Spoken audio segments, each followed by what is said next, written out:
жылдын 29 мартта Жогорку Кеңеш жөлөк пул тууралуу мыйзам долбоорун экинчи окууда карайт.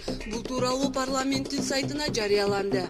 Буга чейин парламенттин тийиштүү комитети мыйзам долбоорун экинчи окууда жактырган. Жаңы иштелип чыккан мыйзам долбоору боюнча жөлөк пулду муктаж үй бүлөлөргө берүүгө сунуштап жатышат. Ошондой эле ден соолугунан мүмкүнчүлүгү чектелген балдарга жана бала кезинен ден соолугу мүмкүнчүлүгү чектелген жарандарга ай сайын социалдык жөлөк пулдун өлчөмүн жогорулатуу сунушталууда.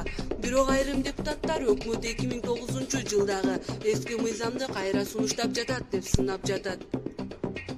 Бирок бул көмөк акча бардыгын эле берилбей тургандыгы айтылган. Үй бүлөнүн 3 жаштан 16 жашка чейин 3төн ашык баласы болсо, жөлөк пул 3-чү баладан баштап андан кийинкилерге гана берилмей болгон. Мисалы 5 баласы барлар 1-2 баласына жөлөк пул ала алышпайт деп түшүндүрүлгөн.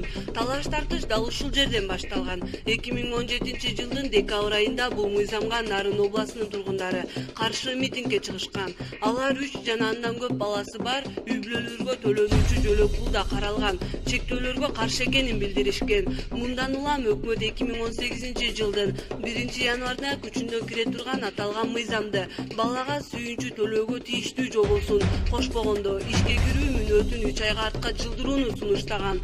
Ошондой эле өкмөт бул мыйзам күчүнө кирсе 30 миңдей бала жөлөк пул ала албай кала турганын айтышкан.